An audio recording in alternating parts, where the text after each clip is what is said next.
Vamos tomar só uns instantes, então, para trazer a nossa consciência para o corpo, para esse momento. A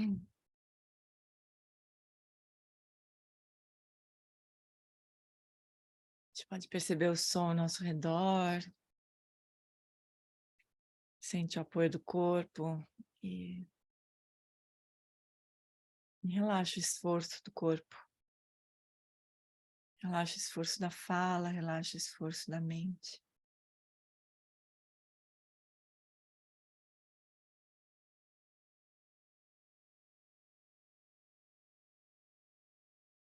Assim a gente pode abrir espaço, se sentir na presença do Lama, manifestando como Guru Rinpoche agora. A presença da Sangha para estudar o Dharma.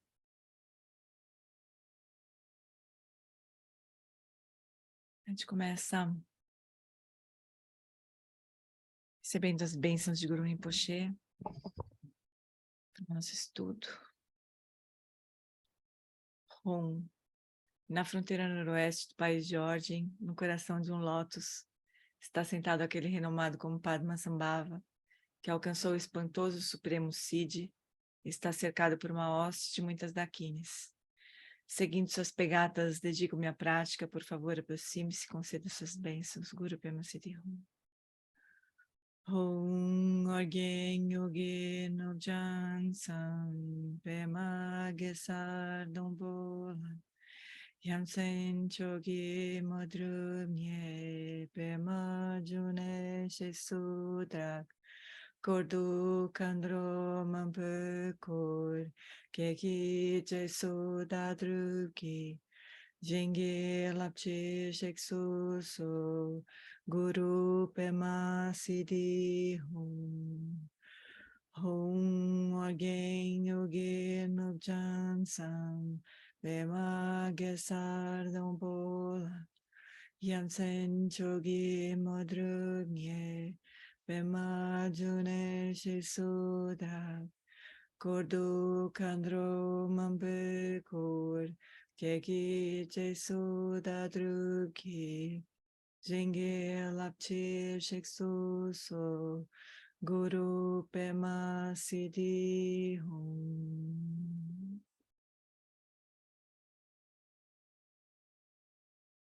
Então nós tomamos refúgio novamente e renovamos o nosso Volta da Bodhicitta. No Buda, no Dharma e na excelente Assembleia da Sangha, até que alcance a iluminação, neles eu tomo refúgio. Através da minha prática das 6 perfeições, possam todos os seres sencientes alcançar o estado búdico. Sanje Chodan Sochi Chonam La Janchu Bardu Dagni Kapsuchi Dagi Jinso Jipe Sodam Chi Drola Penchir Sangye Drupasho Sangye Chodam Sochi Chonam Lan Janchu Bardu Dagni Kapsuchi Dagi Jinso Jipe Sonam Chi Drola Penchir Sangye Drupasho.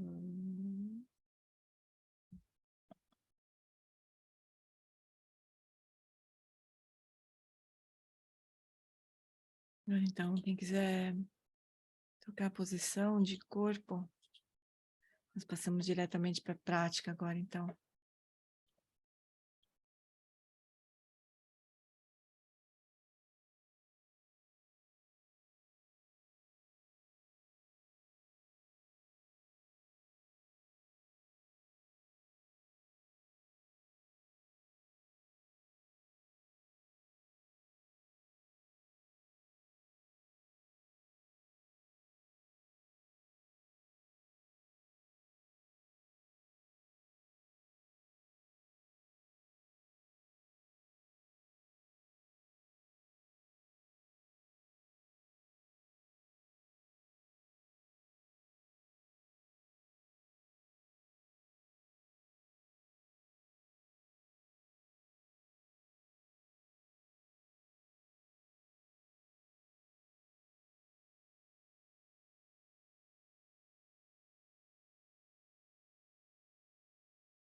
Gente, desculpa, estava sem som. Todo mundo fez prática em silêncio, né?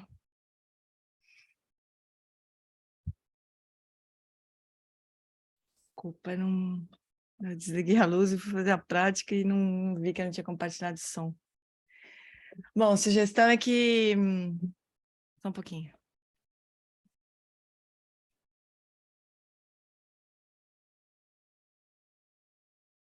Agora que a Nina me ligou, que eu tocou o celular e computador e tudo que eu percebi, me desculpem.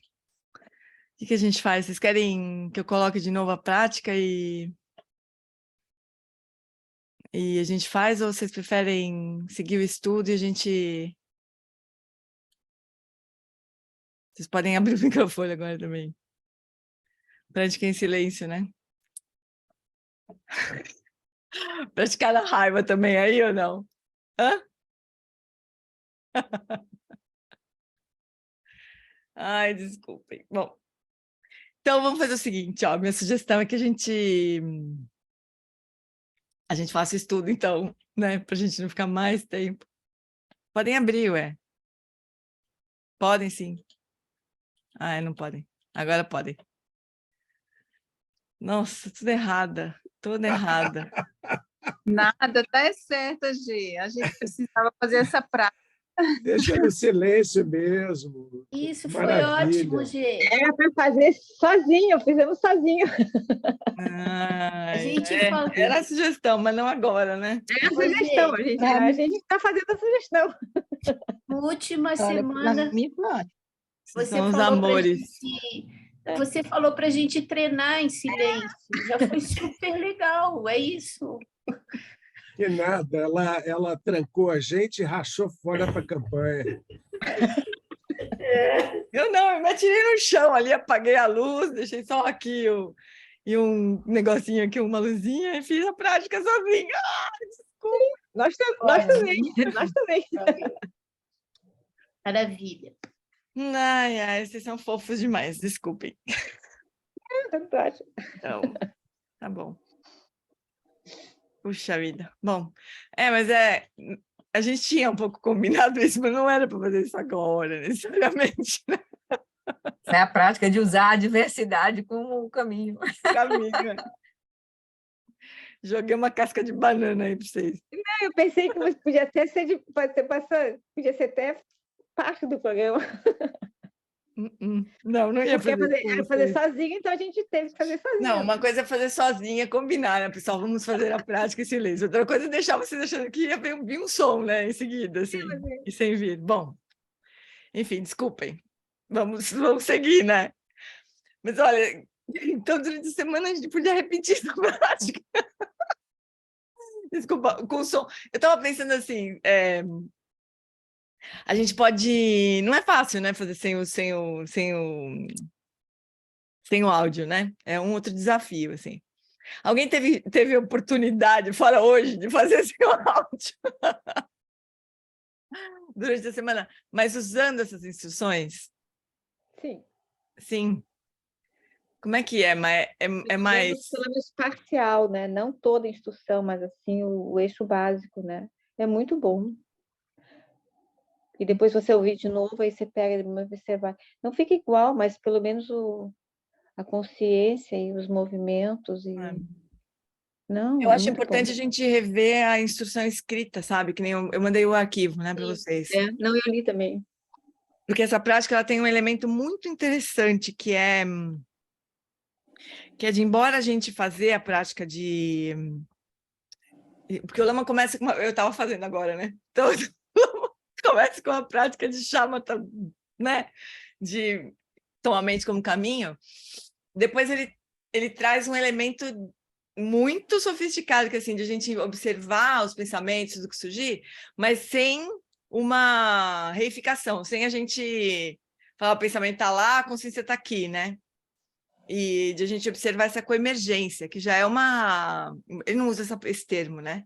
Mas ele fala para a gente não reificar, né? Para a gente entender que consciência e aparências, né? E fenômenos mentais, eles são distintos, não é a mesma coisa, mas são interdependentes. Isso é uma coisa muito diferente, assim, né? É sofisticado, isso não é uma prática simples, já é um elemento mesmo de insight sobre a natureza da mente, né? Quer dizer, afinal de contas, esses pensamentos aí, eles surgem independente de nós, assim, ou não, né? Como é que é essa natureza aí? Então, desculpem aí, a gente você tenta fazer, né, durante a semana de novo essa prática, porque a gente não vai terminar esse vídeo hoje, com certeza, né? A gente pode fazer de novo essa mesma prática e ainda continua a mesma sugestão de a gente ler o script, né? Ler a condução e procurar fazer a prática sem o áudio. Mas também a gente pode alternar, sabe? Fazer um dia com áudio, um dia sem o áudio, né? E alternando. Porque vai ficando diferente também, né? Conforme a gente pratica sem o áudio, vai ficando diferente, né? E a gente pode se aprofundar ou perceber coisas diferentes sobre significado, né? Por exemplo, estabelecer corpo, fala e mente nos estados naturais pode ficar assim, eu sei o que é isso, né? Mas como que é a experiência mesmo de soltar completamente o esforço do corpo, da fala e da mente? Completamente, assim, né? Esse é a melhor base, né, para a prática. Então, desculpem, de novo. Mas vamos então seguir para o estudo do texto. A gente vai entrar efetivamente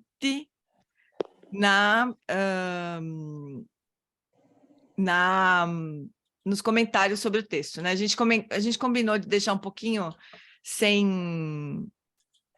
com menos de né, comentários que não tem a ver com o texto e focar um pouco mais. Então, vai ter trechos ali que a gente vai pular. Mas, enfim, a gente está nessa fase 3, revelando Dharmakaya da base, né? E a gente está, então, investigando, né, a fixação, as identidades dos fenômenos que emergem da fixação ao eu. Então, tem 4 abordagens: buscar a base da designação dos nomes, a gente reviu a semana passada né, e passamos já. Destruir a fixação, a permanência das coisas, e combater a falha de benefício e dano, e, por fim, fazer colapsar a falsa caverna de esperanças e medos. Então, no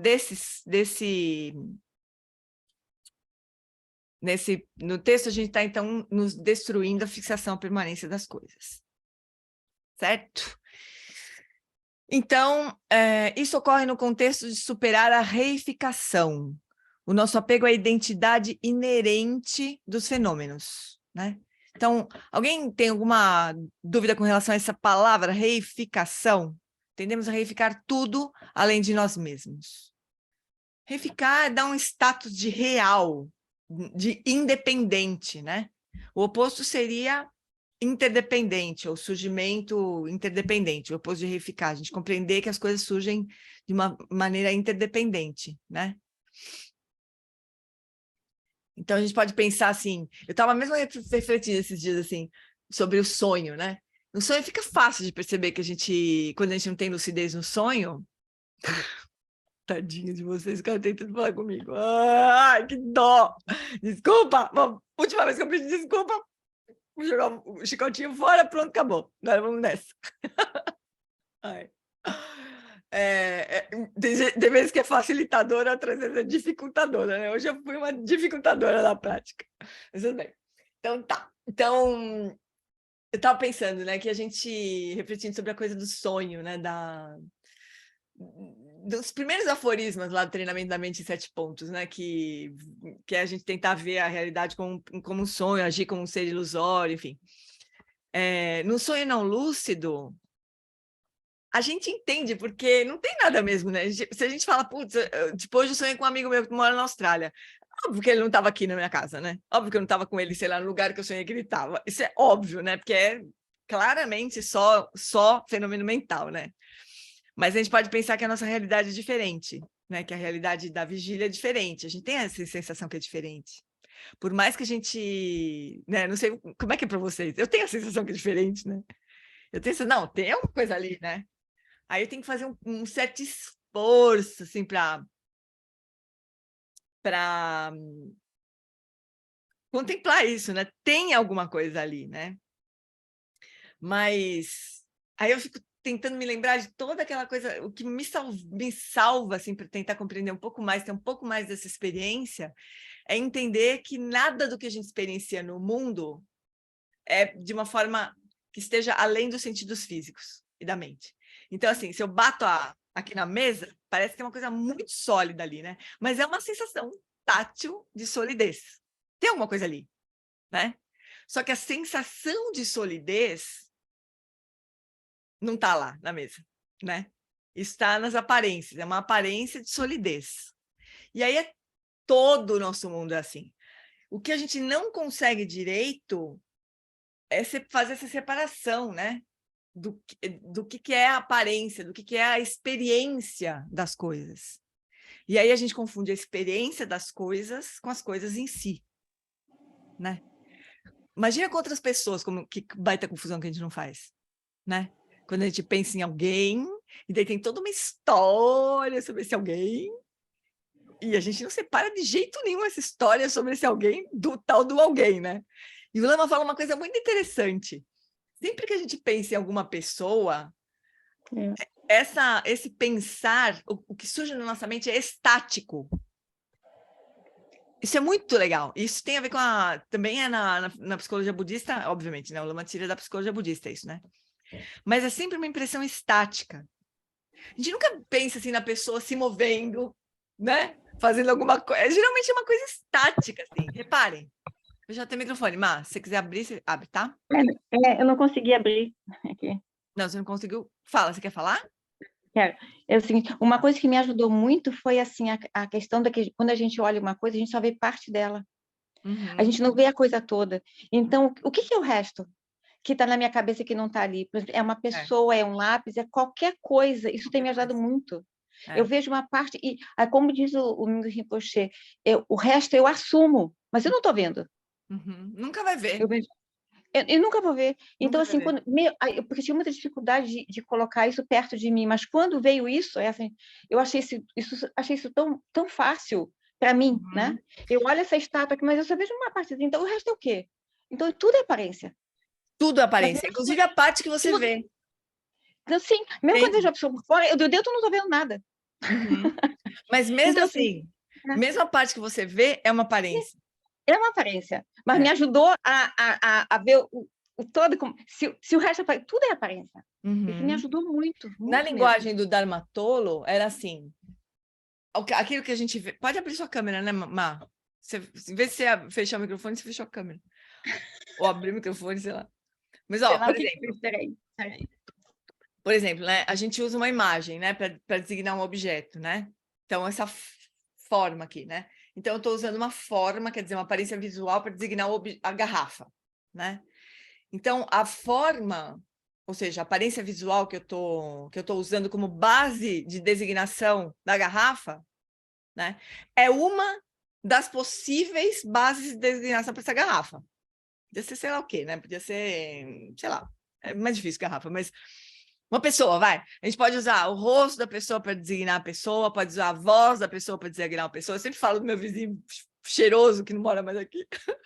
Mas ele passava no corredor e falava, o Marco está aí, né? Pelo perfume que ele usava. Então, assim, a gente pode usar muitas bases de designação para designar um objeto. Mas nem que a gente conseguisse reunir todas as possíveis bases de designação de um determinado objeto, a gente nunca seria capaz de aprender o objeto como um todo. Principalmente uma pessoa, né? Como é que seria com a mente da pessoa? Como é que a gente pode aprender a mente da pessoa? A história da pessoa, sei lá. Então, não tem como, né? Mas a gente não acha isso, né? No rally rola, assim.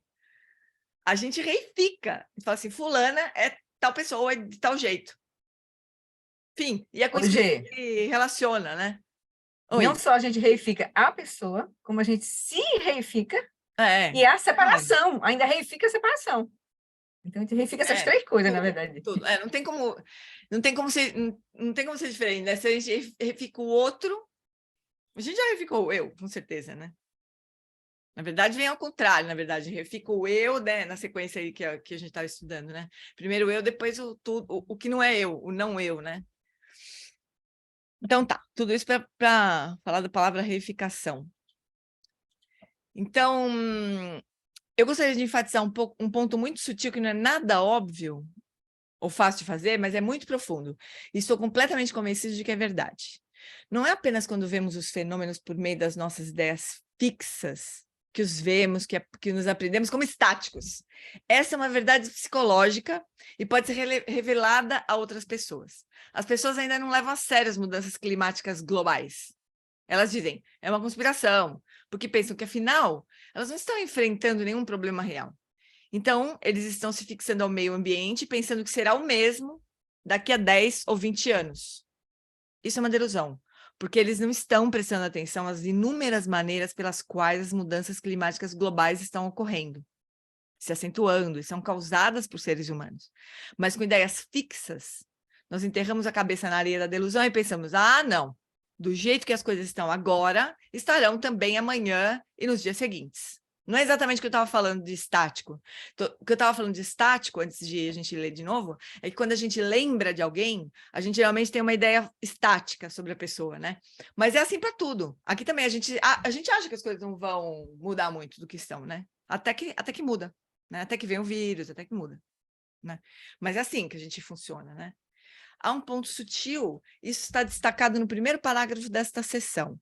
Se as coisas, qualquer coisa ao nosso redor, nós mesmos, nossas mentes ou qualquer outra coisa, se as coisas fossem de fato inerentemente existentes, então elas estariam por si sós, sustentando inerentemente seus próprios atributos, imutavelmente. Elas não poderiam, porque seriam independentes, autônomas, implicitamente seriam independentes, porque existem como um punho fechado em si mesmo, elas não poderiam se relacionar com os outros fenômenos, porque teriam que ser alterados.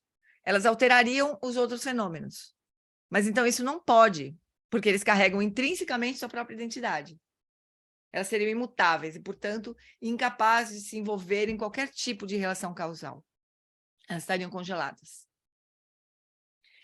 Bom, aí, né, então, se as coisas não pudessem, se elas fossem inerentemente existentes, elas não seriam afetadas pelo tempo, né? Elas não seriam afetadas por outros fenômenos, elas não seriam afetadas pelo ambiente, elas seriam existentes, intrinsecamente, quer dizer, elas não dependeriam de nenhuma causa e condição, não dependeria de partes, não dependeriam de designação conceitual, elas seriam existentes, simplesmente, né? Então, isso é contrário à teoria da originação interdependente, né? Aí o Lama vai entrar numa discussão sobre as escolas filosóficas budistas. Embora seja longo, acho que é muito interessante o jeito que o Lama vai explicar. Tem milhares de... não é nem um estudo, né, assim, que vai esgotar as informações sobre as escolas filosóficas, mas o Lama pega um fio muito interessante. Vamos ver se a gente consegue pegar esse fio. Isso vai contra o que muitos consideram bom senso. Então, ele vai explicar o que as escolas todas definiam como existência, né? Como é que as coisas existem para as diferentes escolas. Então, entre os filósofos budistas, existem os realistas metafísicos, como os proponentes da escola sautântrica. Eles dizem, o que você acabou de dizer é um absurdo. Se os fenômenos físicos não estivessem realmente lá fora, átomos e assim por diante, se eles fossem meramente designados conceitualmente, apenas uma maneira de falar, eles não teriam nenhuma eficácia causal, como a fronteira entre dois países.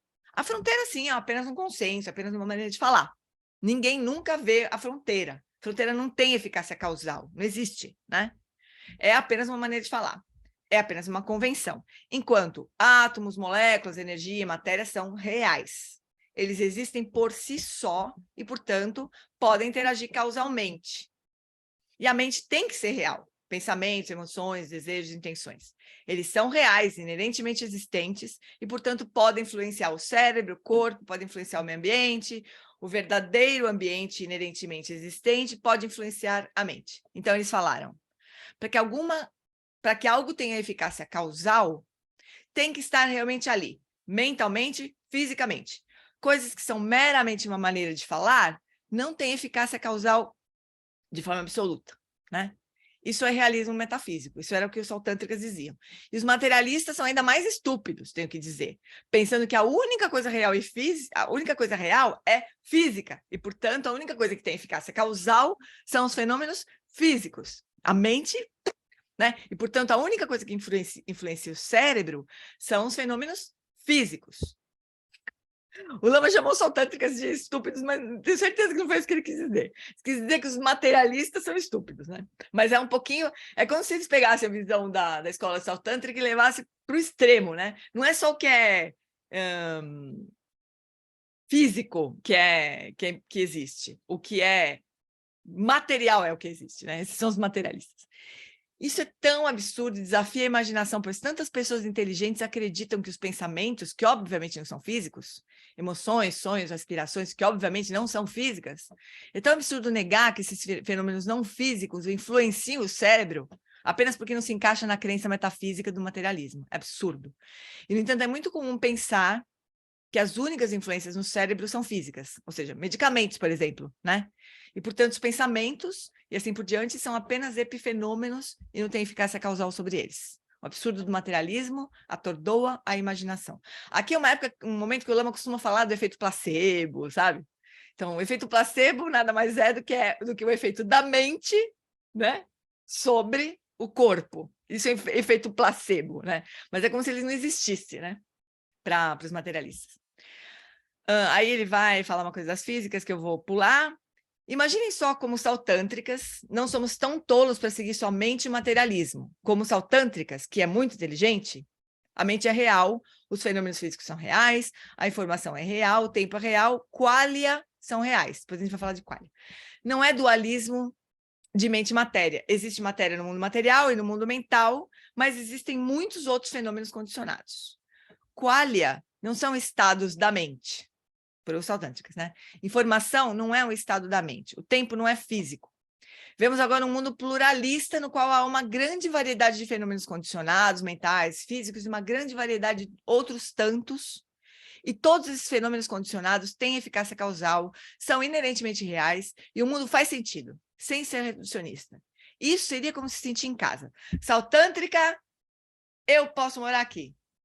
Isso realmente faz sentido. Isso é como a gente pensa, pessoal. O Lama está colocando aqui como se fosse uma coisa estúpida, absurda, mas é como a gente pensa. É o que a gente normalmente... Pode ser que agora a nossa certeza, toda a nossa visão saltrântica de mundo pode estar um pouco abalada, assim, né? Mas quando a gente se distrai um pouquinho, é assim que a gente acha. As coisas lá fora são de verdade, nossa mente é de verdade, tudo é muito de verdade, né? E nos séculos 5 e 6 desta era, alguns brilhantes budistas epistemológicos, lógicos, de Gnag Dharmakirti, olharam para o realismo metafísico do Abhidharma do sistema Vaibhashika, saltântrica, que também é realismo metafísico, Vaibhashika, desculpa, que também é um realismo metafísico, e eles penetraram isso por meio da lógica e perguntaram: o que você realmente sabe diretamente? O que você realmente percebe diretamente? E eles sugeriram: aqui está o que você vê. Você percebe diretamente estados de consciência, percebe diretamente a consciência, você percebe diretamente qualia, que são as experiências, essencialmente, aparências visuais, som, cheiro, paladar, tato, mas além da fala, aparências, cores, sons e assim por diante, além dos qualia, o que lhe dá confiança de que lá fora, independente da mente, existe um mundo físico composto de átomos e assim por diante? Como você sabe que esse mundo existe e que é físico? Como é que você sabe? Essa foi a pergunta, né? A resposta seria: bem, todos os seres sencientes, humanos, animais e assim por diante, estão experienciando em grande parte o mundo em comum. Isso é consenso. Então, o mundo, essa qualia, essas aparências... Sabe que, para quem está fazendo o Nondro, na linguagem do John Tersar, eles chamam isso de fenômenos. Depois vocês observem isso. Os fenômenos são as experiências que a gente tem, né? Qualia, todas as aparências, eles chamam de fenômeno. Às vezes eu me perco um pouco nessa nomenclatura aí, mas enfim. Então, o mundo, essa qualia, essas aparências que estamos experimentando, não podem ser apenas construídas pela mente, pelas mentes individuais. Tem que haver algo lá fora. Objetivo, físico, real, que corresponda a ver cores, que corresponda a ouvir sons, detectar olfato, paladar, sensação tátil. Tem que haver condições objetivas que, junto com a mente, dão origem a essas aparências. Caso contrário, por que nós estaríamos experienciando o mundo em comum? Deve haver um mundo real lá fora que nos dê uma base comum. Tem que haver. Aí eu deixei todos esses vídeos para vocês quiserem a gente ver. Aí, blá, física. De volta de Gnag Dharmakirti. Este mundo externo, existente independentemente da mente, inerentemente existente, você diz que pode não percebê-lo diretamente, porque só o que você percebe diretamente são qualhas, aparências, que não existem independentes da mente, independentes da consciência, apenas qualha. Não cores, sons, cheiros e sabores. Você está dizendo que você está inferindo que existe um mundo lá fora, que causalmente contribui para os qualias que vemos em comum. Porque ninguém está vendo. Tudo que a gente vê, percebe, são as aparências, que nem a gente estava falando com a Marcele, né? A gente vê cor, a gente sente sensações táteis, a gente ouve som.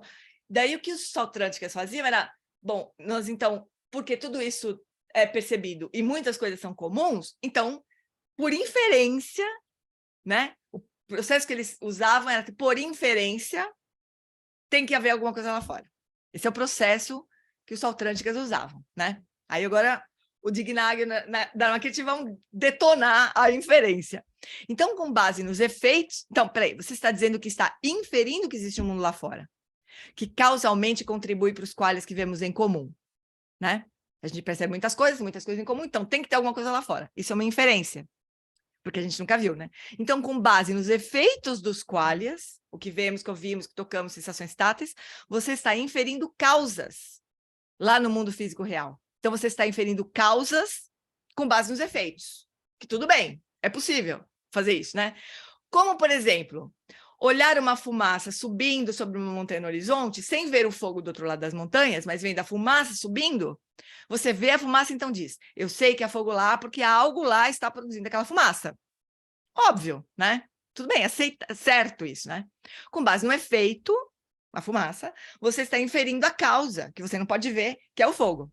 Então, você está dizendo assim, certo? Você está inferindo o universo físico externo, seus átomos, assim por diante, com base no efeito, que são as aparências subjetivas, né? Que equivaleriam a fumaça. É isso que você está dizendo, certo? É inferência, não percepção direta.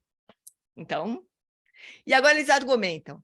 Se você nunca tivesse visto fogo, nem você, nem qualquer outra pessoa, se ninguém nunca tivesse visto fogo, só fumaça, você seria capaz de inferir fogo a partir da fumaça? Se ninguém nunca tivesse visto fogo, se ninguém nunca tivesse visto fogo produzindo fumaça, a gente poderia ver a fumaça e falar assim, ah, olha, aquilo está sendo causado pelo fogo. Percebendo fumaça, você seria capaz de inferir a existência do fogo se nem você, nem qualquer outra pessoa tivesse visto? É brilhante, né? Eu não tenho muita paciência para filosofia, para esses negócios, mas o jeito que o Lama pegou aqui é muito brilhante. Bom, aí a resposta é não. Você não seria capaz de fazer essa inferência. Porque nós podemos inferir a existência de fogo com base no efeito da fumaça apenas se nós ou outra pessoa em quem confiamos, né? Porque não precisa ser nós, porque senão a experiência, né, nunca avançaria, né? A gente sempre...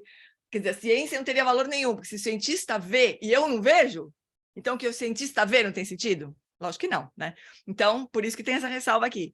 Então, podemos inferir a existência de fogo com base no efeito da fumaça apenas se nós ou outra pessoa em quem confiamos, tipo um cientista, tiver visto fogo produzindo fumaça. E se soubermos que a fumaça não pode ser causada por nenhuma outra coisa que não fogo. Então, aí, embora a gente não veja o fogo, a gente estabelece essa relação, né? Só quando você tem tudo isso é que você vê produzindo efeito e sabemos que a fumaça não se manifesta sem combustão. Nós sabemos isso. Portanto, por sabermos disso, podemos inferir veridicamente, validamente, a existência de fogo com base na fumaça. Mas quem já viu átomos, moléculas gerando ou mesmo contribuindo para a existência de qualia? Como é que a gente vê isso? Quem sabe que os qualia não podem existir independentemente dos átomos lá fora? Claro que podem. Quando você está sonhando, você vê todos os tipos de qualia. Você sente tudo. Você sente dor, você vê cor, você ouve som, você sente toque, você tem emoções, tem tudo no sonho. E tem algum átomo lá acontecendo, produzindo isso? Touché, né? Já metade dos saltrantes que já foram para o túmulo. Você pode ver, pode cheirar, saborear, tocar num sonho. Claro que eles são o correlato neural do seu sonho, mas não há nada lá no sonho que seja a referência objetiva que dá origem à experiência no sonho. Qual a gente pode até trocar por experiências, se quiserem, né? As experiências que a gente tem no sonho. Então, de fato, você pode ter todas essas experiências, todos esses qualia, sem ter nenhuma condição objetiva existente em um mundo físico real. É o que acontece no sonho. Os sonhos são individuais. E este mundo é consensual até certo ponto. Mas ninguém jamais viu, até certo ponto, né? Porque também não dá para a gente jurar por Deus que as pessoas experienciam a mesma coisa. Não dá para jurar, né? Nunca vamos saber. Mas a gente imagina que sim. Mas ninguém jamais viu moléculas e átomos contribuindo para causar qualia ativamente. Esse processo nunca foi visto. E ainda o sonho, a experiência do sonho, ela contradiz isso, né? Nunca ninguém viu isso e ninguém pode dizer que os qualia só podem ocorrer se houver objetos de referência, átomos, moléculas, porque não é verdade. Portanto, você não tem nenhuma base convincente para inferir a existência de átomos inerentemente existentes, podemos dizer hoje em dia átomos, né? Mas na época não, energia, partículas e assim por diante. Você não tem nenhuma base convincente para inferir isso, porque aquele mundo lá fora, além da aparência, é uma caixa preta. Ninguém sabe como é o mundo lá fora, independente das faculdades sensoriais das quais nós, seres humanos, dispomos. Filosoficamente falando, é uma caixa da qual você vê apenas os efeitos saindo, mas você nunca consegue olhar dentro da caixa. Deixa eu trocar aqui. Consegue olhar dentro da caixa e ver o que está lá fora no mundo supostamente real e objetivo que gera esses efeitos. Portanto, você não sabe absolutamente se existe um mundo físico objetivo inerentemente existente lá fora. Mesmo se estivesse lá fora, ele não é conhecível, não pode ser conhecido, porque você não consegue inferir o que é ou o que está nele. Você não pode inferir que seja físico, porque você não sabe nada sobre isso, porque ninguém nunca viu. Portanto, estamos tirando de você esse mundo físico objetivo que você pensava que mantém tudo junto.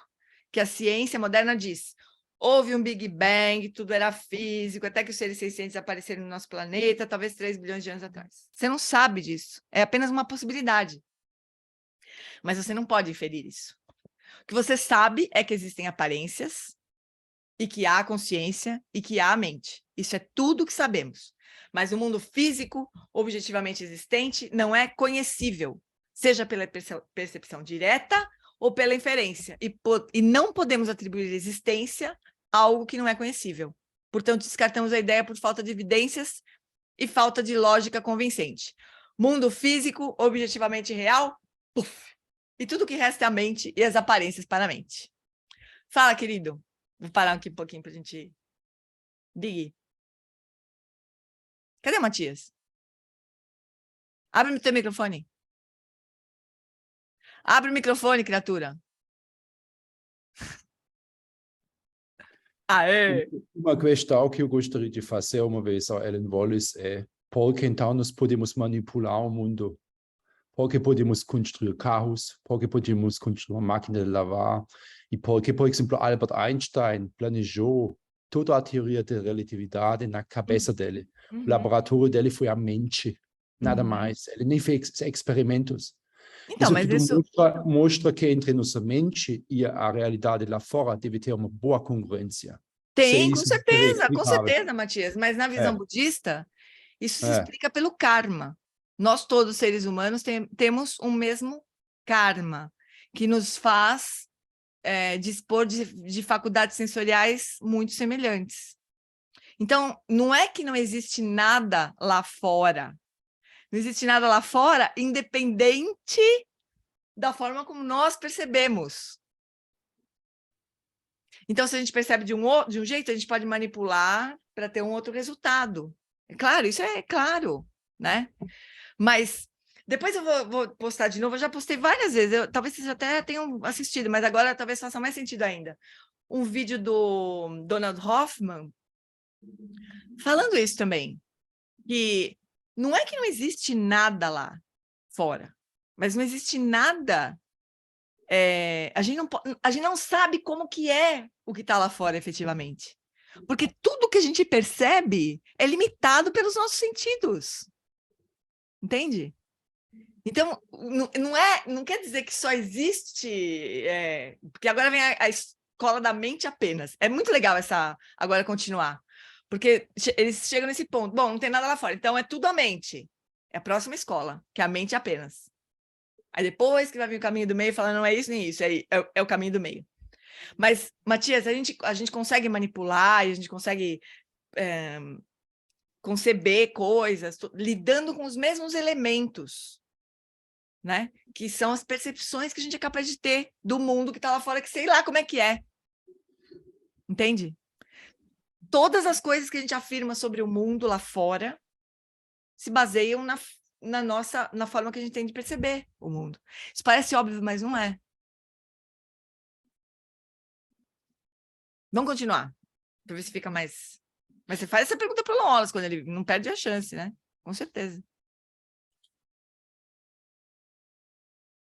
Mas acho que é importante, não é que não existe, né? Olha o que não existe. Mundo físico objetivamente, inerentemente real. A gente só percebe um Big Bang porque nós criamos essa teoria, nós dispomos dessas ferramentas de medida e nós chegamos no resultado, com base nessas 3 coisas. Uma teoria, instrumentos de medição e o que é medido lá, né? Mas se a gente mudar a pergunta, mudar a estrutura conceitual e mudar as ferramentas de observação, nós vamos ter outro resultado. Jeane, Oi. É aquele exemplo também do microscópio, né? A gente não tinha como conhecer determinadas criaturas antes dele. Ou seja, ele basicamente é o mesmo mecanismo que a gente utiliza nas outras coisas todas da nossa vida. Todas as outras coisas. Só que a gente não vira e fala assim, eu estou utilizando um microscópio para ver o mundo. Não, o meu microscópio é a visão. A partir dela eu conceituo, né? Não só microscópio, como telescópio também. Todos os instrumentos, eles sofisticam um pouco mais os sentidos que a gente tem. Isso é óbvio, né? Mas quando a gente pensa... O Lama Santen, quando ele explicava os 12 elos, né? Ele fala... E na descrição dos 12 elos é muito interessante, né? Porque a gente já... Quando a gente chega no 7º elo, a gente já a figura de um cara furando o olho, né? Porque ele já... Mas o Lama Santen explicava assim: a gente tem, sei lá, uma infinidade de possibilidades, né? Mas aí os nossos sentidos físicos, que nós dispomos, que cada criatura dispõe, ela limita as percepções. A gente tem a impressão que não, né? Que os sentidos físicos é o que nos permite ver o mundo que está aí, do jeito que a gente acha que é, né? Só que não! Os nossos sentidos físicos, eles limitam a nossa percepção de mundo ao que os nossos sentidos físicos são capazes de observar, de perceber. O Lama falava assim, a gente só vê o que pode ser visto. Eu falava, Katsu, o que ele quer dizer? Eu não entendia isso, o que é. Mas não era só isso, né? A gente só vê o que pode ser visto, a gente só ouve o que pode ser ouvido, quer dizer, tudo que a gente percebe, a gente só percebe o que é possível ser percebido pelos nossos sentidos físicos, né? Mas não quer dizer que o mundo é desse jeito. Do jeito que os nossos sentidos físicos nos permitem perceber. Isso é muito antropocêntrico demais, né? Como é que o Buda percebe a realidade? Sem precisar ser por meio dos sentidos físicos. A gente nunca vai saber, enquanto a gente não for o Buda, né? Mas achar que o mundo existe tal qual nós percebemos é muita piração, é muito antropocentrismo demais. Como é que tem uma discussão num filósofo, que eu esqueci o nome, porque eu fiquei tão traumatizada de traduzir esse cara, que eu esqueci o nome dele. Mas ele é brilhante, é um filósofo budista. Ele fala sobre o morcego, como que é o mundo do morcego. Nós nunca vamos saber, nunca vamos saber, né? Por mais que a gente tente imaginar como é que é a visão sonar, né, a percepção, a gente nunca vai saber. É muito engraçado isso, porque os sentidos físicos limitam o que a gente é capaz de perceber, né? E aí, como a gente não consegue perceber nada que não seja por meio dos sentidos físicos, a gente não pode fazer inferências sobre a natureza da realidade externa. Isso é pura filosofia, né? Budista, mas é muito interessante isso. Você só pode inferir se você viu aquela causa produzindo aquele efeito. Só que como essa causa só pode ser percebida pelos sentidos físicos, nunca vai dar. Nunca vai dar para inferir nada sobre a realidade externa. É muito confuso isso, gente. Mas existem muitos fenômenos que Oi? existem, no outro lado, existem fenômenos que nós não podemos perceber diretamente. Possivelmente. Radioatividade, por exemplo. Nós não temos sentido para a radioatividade. No entanto, nós assumimos que radioatividade existe. É. Also tem muitas coisas que nós assumimos que eles existem, porque vemos efeitos, né? Mesmo se nós não conseguimos diretamente perceber eles. Mas ok, aqui você poderia argumentar, temos instrumentos então, né? Não, temos instrumentos. Que percebem a radioatividade. Mas okay. assim, Matias, temos instrumentos, Mas olha, por exemplo, né, quando o Lama sempre traz esses 3 elementos, assim, né? O observador,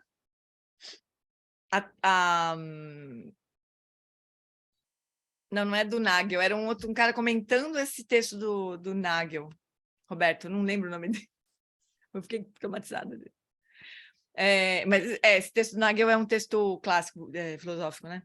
Mas era um outro filósofo budista comentando esse texto do Nagel. Mas olha só, o Lama sempre fala desses 3 elementos. Então, o observador, a matriz conceitual e o instrumento de medição. Né? Então, se não tem uma estrutura conceitual que faça determinadas perguntas, pode acontecer de um instrumento de medição nunca existir. Então, por exemplo, no caso das bactérias lá, né, do microscópio, por exemplo, tinha uma estrutura conceitual que estava tentando explicar por que as doenças aconteciam. Então, eles presumiram assim, bom, talvez a gente não esteja vendo, vamos desenvolver uma ferramenta para enxergar coisas menores, né? Então, tinha uma estrutura conceitual que gerou um instrumento de medição, né? Então, são esses três elementos, assim, que fazem né? Mas, enfim, se a gente tivesse feito perguntas, o Lama sempre fala isso, se as perguntas que a gente fez ao longo da nossa história tivessem sido sobre a mente e não sobre a matéria, né? Talvez a história teria sido outra. Não teria um Big Bang, teria nenhum início. O ponto aqui é o nosso mundo, nossa descrição científica do mundo. Also, materialista. No pensamento ocidental, a nossa descrição do mundo científico baseia-se na ideia que uma realidade lá fora existe. Isso, exatamente. Muito e se simples. não se baseasse nisso, né? Então, a gente teria a cosmologia budista, né? Possivelmente. Né? Mas vamos seguir, porque agora ele vai falar da outra escola, que é da mente apenas, que é o outro lado da envergadura da vara, né? Então, já que o mundo objetivamente real, inerentemente real, resta a mente, e as aparências para a mente. Então, os proponentes da Sautrantika estão agora em seu leito de morte.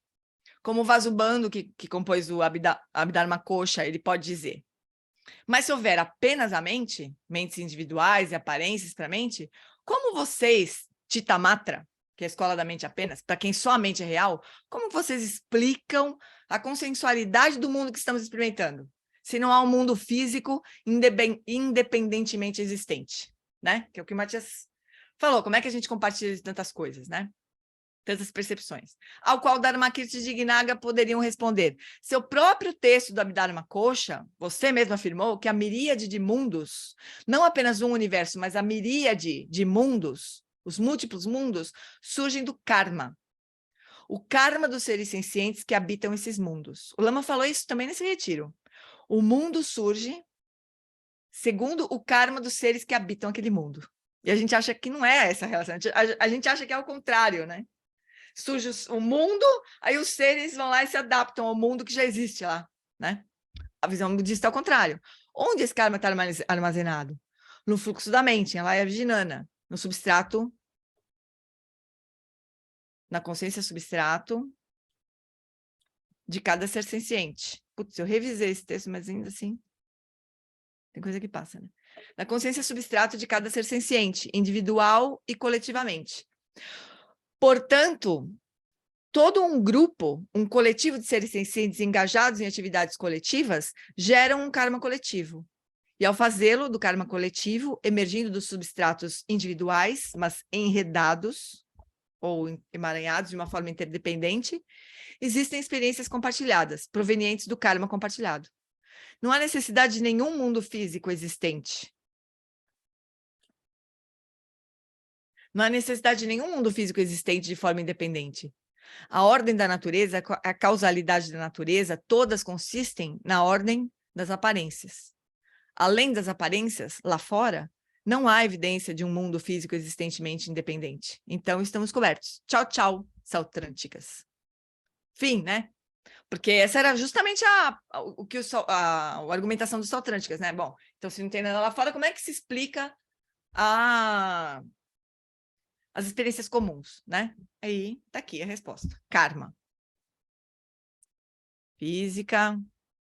Voltando ao budismo, vemos essa visão Chitta-matra, visão Yogacara, emergindo na filosofia indiana na prática e não só na teoria. Mas no século I, Buddha Palita, grande seguidor de Nagarjuna, Chandrakirti, no século VIII, outro grande discípulo de Nagarjuna, Prasangika Madhyamikas, né? Que é o caminho do meio, eles olharam para os Chitta-matras, né? Porque eles falaram, não tem nada lá fora mesmo, é só a mente. E questionaram, ok, vocês agora eliminaram o mundo físico lá fora inerentemente real, e vocês estão dizendo que todas essas aparências emergem da mente, e que apenas a mente é inerentemente real, Chitta-matra, mente apenas. Vocês estão dizendo que a mente é inerentemente real, absoluta, a mente que percebe, a mente que experiencia. Agora voltaremos sua própria arma contra a sua própria visão. Podemos ver as aparências, sem dúvida. Mas você já viu essa mente que você diz que produz por si todas essas aparências? Mesmo argumento. Quando é que você viu a mente que é um agente? A prática de Vipassana com foco na mente que a gente faz, né? Quando que você viu a mente que é o agente? A mente que é independente das aparências e ainda assim as gera. Quando foi que você viu isso? Você viu a mente como uma entidade inerentemente existente, subjetivamente, aqui dentro, né? Você a viu produzindo pensamentos, aparências, qualia? Você já viu isso? Quem já viu a mente? Nos Sutras Mahayana, encontramos esta frase: nenhum dos Budas do passado viu a mente, nenhum dos Budas do presente vê a mente, e nenhum dos Budas do futuro jamais verá a mente. Se os Budas não veem essa mente inerentemente existente, quando você a viu? Como que ela é? De onde ela veio? Onde ela está localizada? Para onde ela vai? Para onde ela está indo? Onde está essa mente inerentemente existente? Se você nunca viu, não sabe que ela gera a qualia inerentemente. O que significa que você não está inferindo com base nas aparências. Deixa eu ver. Assim como você eliminou... Peraí. O que significa... You are not inferring on the basis of appearances. Talvez tenha bom, não sei. Assim como você eliminou o mundo físico objetivo porque ninguém nunca o viu e você não pode inferir, então nós vamos equilibrar isso. Né? Já que eles eliminaram a possibilidade de um mundo externo, físico, então agora vamos acabar com a brincadeira com a mente também, né? A mente também não é inerentemente real, não está realmente aqui, não é absoluta. Não deve ser inferida como algo inerentemente real. Agora retornamos a uma simetria, diremos agora, não é que a mente não exista, mas ela não existe inerentemente. Agora apresentamos um mundo físico externo, não como algo inerentemente real e objetivamente, mas inerentemente e objetivamente real, mas como algo que é convencionalmente real. Ai, caramba, pera só um pouquinho. objetivamente, mas como algo que é convencionalmente real. A mente é apenas convencionalmente real. A mente e o mundo físico interagem causalmente, mas apenas porque ambos não são intrinsecamente existentes, ambos não são permanentes e imutáveis. Se eles fossem, eles não poderiam interagir, né? Ainda assim, com a interface da mente, não inerentemente existente, com o mundo objetivo não inerentemente existente, existe a causalidade. Existem regularidades, existem leis do karma. E hoje podemos dizer que existem leis da física, da biologia, da química. A eficácia causal permanece na ausência de tudo ser inerentemente real. E essa visão prasangika madhyamika está completamente incorporada e assimilada nessa visão bem aqui, dentro da visão Dzogchen, como estamos vendo aqui. Então, a gente tinha isso, tinha uma escola que achava, primeiro, que... A Carmita saiu. Tinha uma escola... Isso é o caminho do meio? Esse é o caminho do meio, okay. O caminho do meio. Então, tinha teve uma escola que achava que o mundo era inerentemente real. Aí a Chitamatra veio, não, o mundo não é inerentemente real, é a mente que é inerentemente real. Aí veio o caminho do meio e falou, nenhum nem outro, né? Eles surgem juntos, né? Eles interagem, mas nenhum dos dois é inerentemente real. Isso é a vacuidade, né? Outro nome para vacuidade. Quer dizer, as experiências surgem junto com a visão, com as aparências que surgem para nós, né? Mas nem a experiência, nem a aparência, nem o sujeito, nem o objeto são existentes. Se eles fossem, eles não interagiriam. Essa é a visão do caminho do meio. Tudo isso para... Eu tenho uma tendência a falar assim, tá bom, já sei que o Saltrântica e Vaibhashika, as escolas anteriores, elas estavam equivocadas, já sei que o Chitamatra também estava, então eu vou direto para o caminho do meio, né? Eu não tenho muita paciência de ficar estudando todas as escolas, assim, mas quando a gente vê como a escola descreve, a gente percebe que a gente oscila entre essas visões também, na nossa vida. A gente é muito Saltrântica. A gente fala, claro que esse mundo é real. A humanidade é saltrântica. A humanidade é saltrântica. É materialista, né? Materialista é pior que saltrântica, mas pelo menos são saltrânticas. Aí pode ser que a gente... entendi. Então não tem nada lá fora. No meu caso, não tem nada lá fora, né? Mas tem as aparências. As aparências eu tenho a sensação que são super reais. Às vezes eu tenho uma claustrofobia com as aparências. Tenho a impressão que as aparências, elas são de verdade, assim, eu não consigo fugir delas.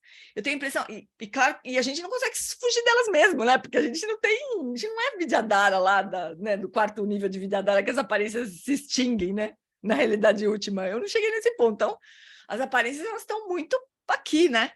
Eu me sinto, às vezes, como aquele filme do Show de Truman, que ele tá, né, daquela bolha do filme lá, né, da experiência que estão fazendo com ele, daí quando ele fura aquela bolha lá do Show de Truman, né? Às vezes tem a impressão que a gente vai ter que fazer isso, a gente vai precisar furar. Por isso que eu gosto essa história do colapsar a caverna das aparências, porque às vezes eu me sinto presa dentro das aparências.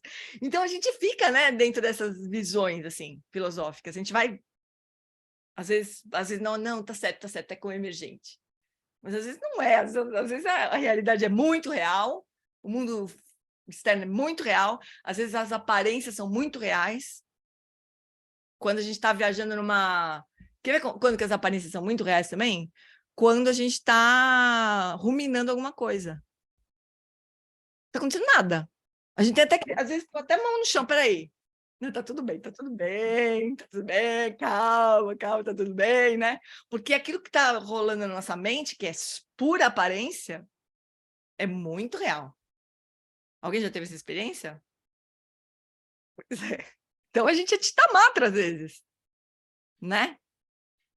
A gente é Chitamatra, muitas vezes. Então é legal, assim, às vezes eu curto, especialmente quando é rápido, assim como o Lama explica rapidamente, né? Porque ficar estudando demais, essa escola me dá um certo nervoso, assim. Mas aquele livro do Khenpo Sutra Gyatso, né? As 4 estágios de contemplação da vacuidade, é bem legal, assim, porque também de forma sucinta ele passa pelas escolas todas. Escolas, né? Pelas escolas todas. Eu acho legal quando ele faz vai essa apresentando. ponte com a experiência da gente. Senão, eu acho muito teórico demais. Não, e o dele é muito prático, assim, é muito aplicado, e ele traz experiências bem, assim, e termina sempre com uma meditação no final, assim. E os exemplos que ele dá é bem, bem prático, assim, Khenpo Sutra Gyatso é bem objetivo, assim. E aí, dentro da Madhyamika, né, tem ainda as variações ainda, assim, né? Tem a Sautântrica, a Madhyamika, a Prasangika, a Ranton e a Shanton, ainda tem uns detalhes sutis aí mas eu tenho processo de visão. Fala aí, Rô. Na verdade, você estava falando que eu concordo, quer dizer, a nossa experiência no relativo, ela é real, ela não é, entendeu? No relativo, aí você vai falar, mas quando você tira um cochilo, ela já muda. A impermanência também muda, também. Mas o fato de ser não ser inerentemente existente, não significa que você tira uma realidade relativa. Não acha? Eu acho que isso é muito claro. Isso não... Aí você vai chegar e falar, por quê? O que você chama de real? Depende do que você chama de real. Eu estou chamando de absoluto e relativo. Tá? Eu gosto daquela coisa que o Santé faz, aspecto secreto, sutil e grosseiro. O grosseiro está claramente no relativo, tá? O sutil também está, mas demora muito mais, e o secreto não está no relativo, não tá no tempo. Então, quando a gente está aqui tendo a nossa experiência agora, daqui a pouco a gente acaba o encontro. Está aqui no tempo, a gente está tendo, entendeu? É outra maneira de ver isso, é ensinamento definitivo e provisório, também é a mesma coisa. Agora eu estou falando dos provisórios. No ensinamento provisório, a gente está aqui porque, pelo que eu entendo, por que existe a nossa ciência? O que é a ciência? É ciência de como seres com determinado tipo de karma têm experiência de mundo. Porque, entendeu? Como ele falou, né? Os seres têm karma parecido, eles têm uma percepção de mundo externo parecida. Né? Um morcego, normalmente, percebe... Eu não sei como um morcego percebe, mas eu apostaria que o morcego percebe parecido que a morcega. Entendeu? Entendeu? Um morcego com o outro tem uma semelhança, porque senão eles não conseguiam nem se reproduzir. Entendeu? Então, tem alguma. Então, os humanos, a gente percebe dessa maneira. Dessa maneira, aí você vai falar, mas podia perceber de uma maneira completamente... Claro, pelo budismo poderia perceber de uma maneira completamente diferente. No budismo podia ter um Monte Meru, né? Que tem a cosmologia budista, é uma coisa completamente... Mas é por quê? Porque seres... O Wallace já falou isso também. Ele até ficava, por que... mas né, parece que a nossa ciência ela é definitiva. Não, agora a gente está cada vez mais descobrindo o que a coisa é, aquilo que Kant falava que era impossível. Isso ele tem razão. É chegar na coisa em si, que é a realidade última, pelo conhecimento humano, que é um ser senciente no reino do desejo, entendeu? Eu gosto disso. É uma coisa assim muito singular. Mas, entendeu? Porque eu acho que a gente não vai compreender bem se a gente ficar só com a ideia do definitivo.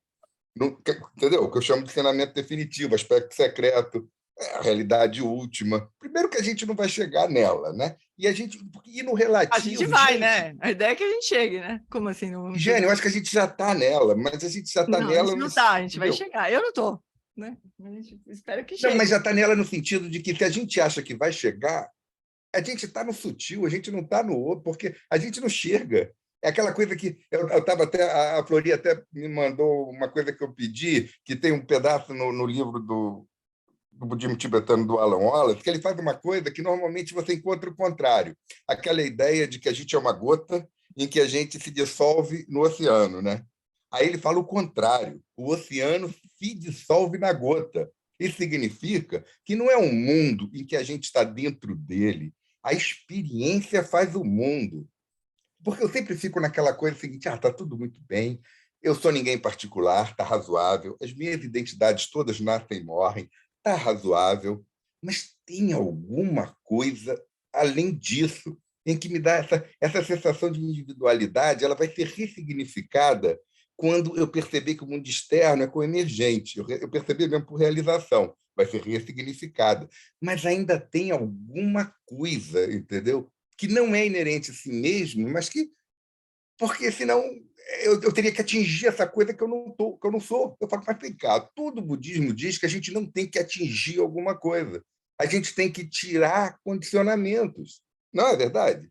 Ao contrário da visão tradicional, que a gente está sempre tentando atingir, eu vou atingir o reino de Deus, eu vou não sei o quê. O budismo vai falar, meu amigo, você vai ter que perder condicionamento, você não tem que atingir nada. Eu falo, tá, eu só tenho que perder, eu vou acreditar nisso, tá bom? Tá, vou acreditar. Aí eu pego esse pressuposto, senão também eu tenho que perder coisas. Bem, se eu tenho que perder coisas, atingir não é bem a palavra boa. A gente fala também que nem, por exemplo, evolução. O budismo não tem evolução, mas você pode considerar evolução só passar de um estado para outro. Você fala, olha, eu evoluí porque eu tenho menos aflições mentais. Tá bom. Nesse contexto muito específico, eu entendi o que é evoluir, né? Mas evoluir no sentido que nem espírita, infelizmente, no budismo não é assim. Não é. Você vai falar, pode ser que o espírita esteja certo, pode, mas a perspectiva budista não é assim, gente. Né? Porque isso é uma coisa legal, a gente pelo menos falar, poxa, eu não realizei, mas eu pelo menos entendi um pouco a proposta. Uhum. Então, eu acho que é isso, porque essa coisa que você falou do negócio de ser real passa muito pela minha cabeça, e eu acho que ela resolveu um pouquinho. Eu falei, humano, reino do desejo, eu tenho essa delusão desse tipo, e os outros também. Eu tenho essa impressão. É que eu não Você já entendi, ajudou, Rô. piorou? É que eu não entendi, eu fico meio perdida, assim, não sei. Mas, por exemplo, Do que você estava comentando sobre o que exatamente? Tenta me explicar de novo. eu estava comentando porque você chegou e falou assim, olha, eu sinto as coisas reais. Eu sei que são aparências, mas elas me parecem reais. Uhum. Aí, quando a gente está Concorda, não? estudando... Hein? Você concorda ou não concorda? Eu concordo. Eu concordo Tá. que a gente parece real, que as coisas parecem reais, e pior, eu concordo que elas são reais dentro do âmbito relativo. Entendeu? Porque dentro do âmbito... O que é o âmbito relativo? É um âmbito de que um ser senciente percebe. Um ser senciente... Gente, a gente faz ciência. E a ciência, como a gente faz, o mundo externo é operacional. Né? Eu entendo, A gente faz avião, a gente faz tudo, que nem o Matias falou, né? A gente faz um monte de coisa. O que eu queria falar é nesse sentido.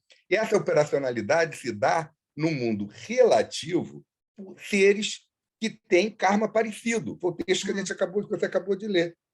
Está certo até esse ponto? Tá certo.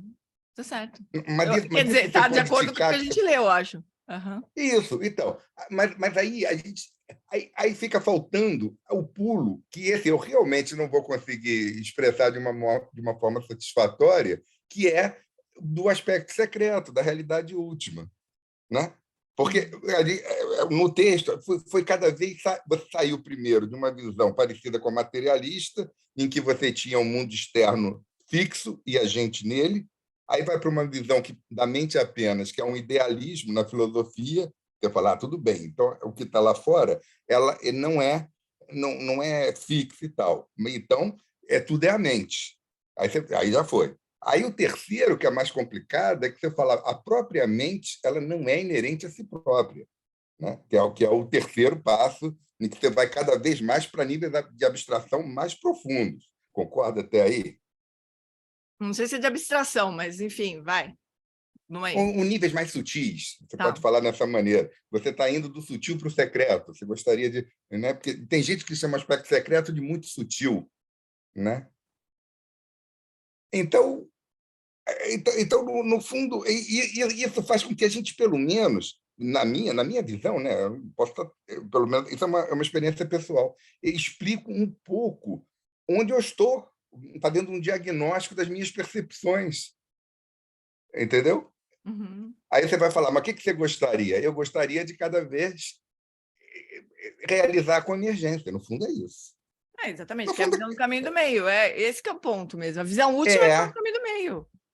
Aí, Jane, eu tenho que entender um pouco, pelo menos, o que seria realizar com emergência. Entendeu? Aí, por isso que eu começo a entender um pouco o que é não realizar com emergência e indo caminhando. O primeiro é o mundo lá, um mundo completamente separado de mim, a visão da ciência, né? A visão da ciência é isso, você tem aqui e tem o mundo. Aí eu falo, tá, esse é o primeiro passo. O segundo, você vai para uma visão um pouco mais idealista, fala, não, o mundo é o que a gente mede dele. Aí, se você pegar pelo budismo, não, então é o que a gente tem karma parecido. Aí a gente vai indo. Eu acho que isso dá para ir até com a mente conceitual razoavelmente, entendeu? Esse aspecto relativo. Com certeza. Aí, no aspecto absoluto, vai falhar.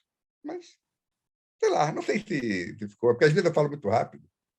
Às vezes, Mas, Não, mas porque entendi. talvez Eu acho o que está aspecto dizendo, absoluto. sei lá, do que a gente leu exatamente, né? Pelo que eu entendi.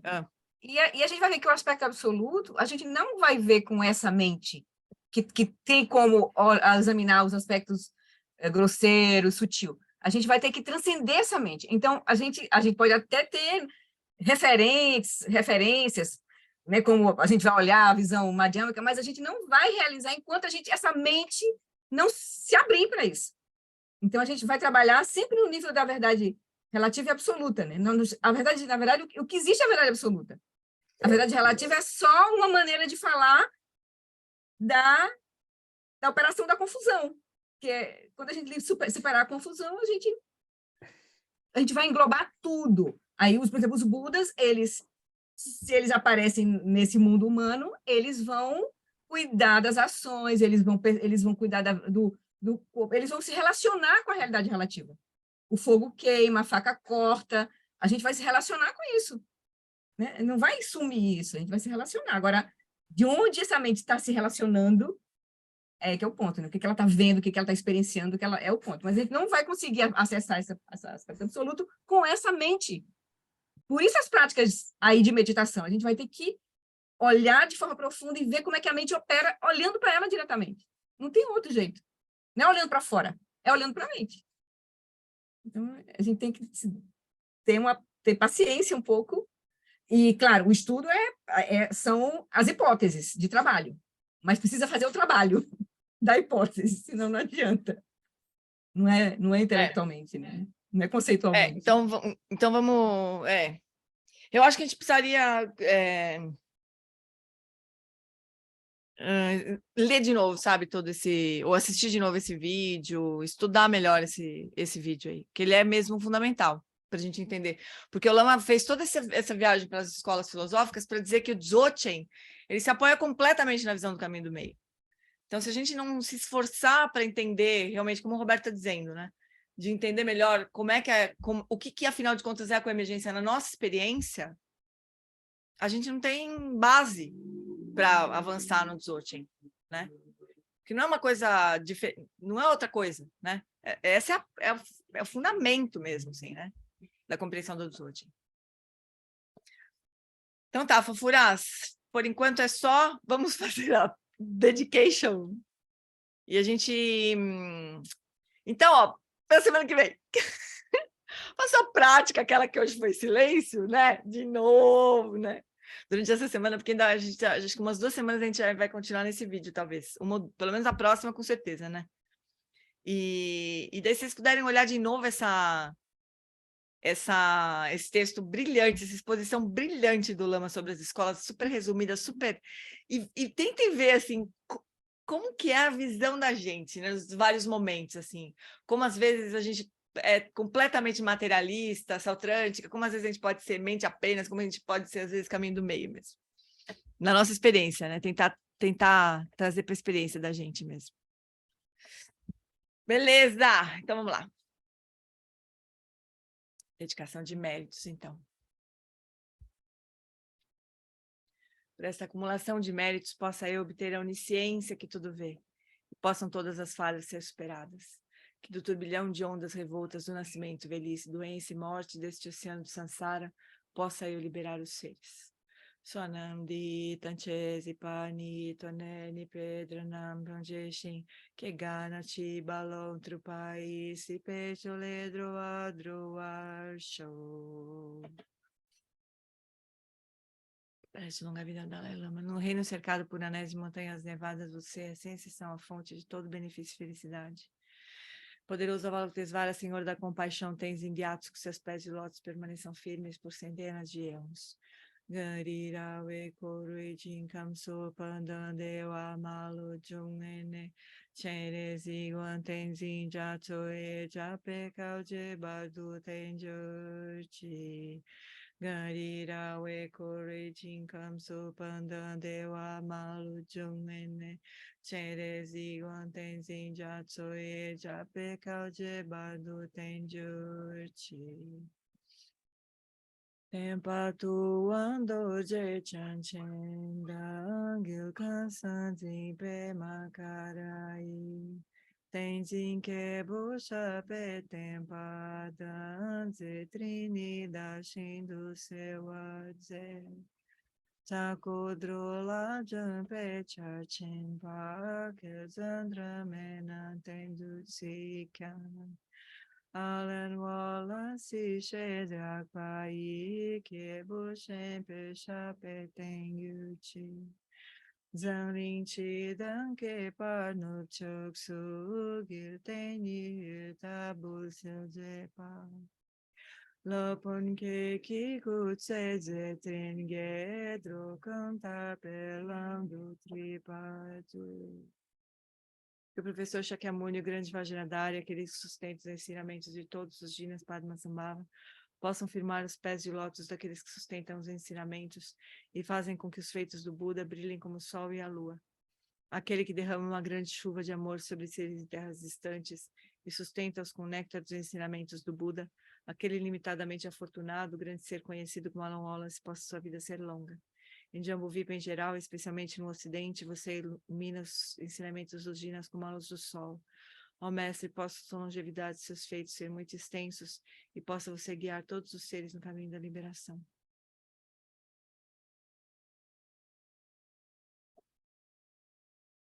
A extensiva tradição da transmissão de Padmasambhava é a escola da tradição antiga da grande perfeição. Luz de Olimpo, o sustentáculo desses ensinamentos da essência definitiva. Que seus profundos termas possam ser preservados pelo estudo e pela prática para que não diminuam até o final da existência condicionada. Que a extensiva tradição do grande ordem se estenda como espaço, e os tesouros o esplendor dos tesouros espirituais, que são sua atividade iluminada, brilhe pelas 10 direções. Que os sinais da virtude irradiem-se até preencher os cantos longínquos da terra, e os ensinamentos durem e floresçam. Emarro, Amitabha, magnífico Buda da luz infinita, com grandioso Senhor compassivo Valokiteshvara à sua direita e Vajrapāṇi à sua esquerda, cercado por uma assembleia de incontáveis Budas e Bodhisattvas, nesse local maravilhoso, de infinita alegria e felicidade, que é o reino celestial de Sukhavati, o paraíso da grande bem-aventurança. Quando chegar minha hora de partir desta vida, possa eu seguir para lá, sem qualquer outro nascimento intermediário. E ao renascer nesse lugar, possa eu ver Amitabha face a face. Que esta minha fervorosa prece de aspiração possa ser abençoada pelos Budas e Bodhisattvas das 10 direções, para que possa ser atendida sem o mais sutil obstáculo. Teyata Panchendriya Vabodhanaya Soha. Que a grande tradição do Abad Shantirakshita, do mestre Padmasambhava e do rei Trisondeu sempre possa florescer e permear os 3 reinos. Que a presença das 3 joias nunca se separe do fluxo mental dos seres, assegurando assim um sublime bem-estar através dos 3 tempos. Quem Lopcho Sun Rin Luche Zanling Sasum Chapa Tetro Jucho Sun Nawada Midrado Sun Gelesho. Por esta virtude, possa eu rapidamente realizar o Lama de Udiana e possa eu conduzir todos os seres, sem exceção, a esse estado de realização. Gewadini Duda Kurgan Lama Drugini Drawachikamalu Padei Salagopancho.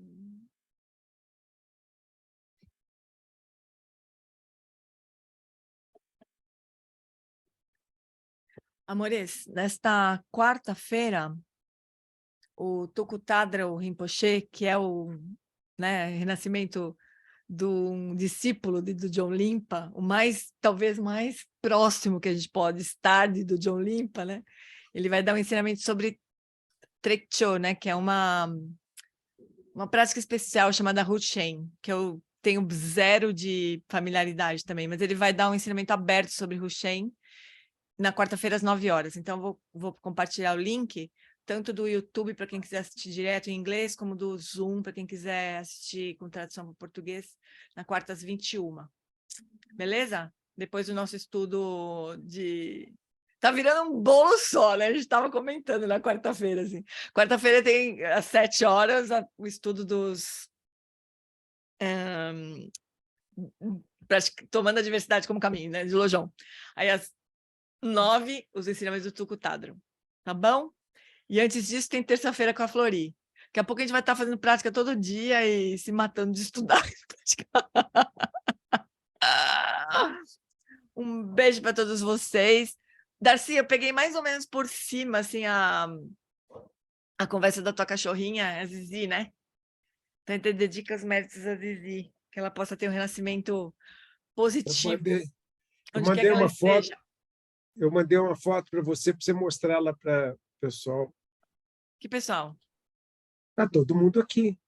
Espera aí, vou mostrar. Calma aí. Abrindo... A Nina me deu um susto, eu fechei o WhatsApp aqui no computador. Puta, toca um barulheira no computador. Vocês ouviram o computador tocando? Não. Não? Ai, Não. que bom. É porque tu... É, porque não estava compartilhado, né? Justamente por isso vocês É não o áudio. É. ouviram. Ai, que linda, Darcy. Ai, Zizi. Zizi! Vamos imaginar a Zizi indo para o coração de Amitabha. Assim, Amitabha abraçando a Zizi, assim. Zizi, sua fofa. Que linda, né? Então tá, meus amores. Está nas nossas preces, Tá nas nossas preces, Darcy. Lindíssima ela. Fofa. Muitos méritos ela tem. Queridos, boa semana até Beijo. terça. Né? Obrigada, gente. Beijo. Beijo. Obrigada. Tchau, gente. Valeu, boa noite.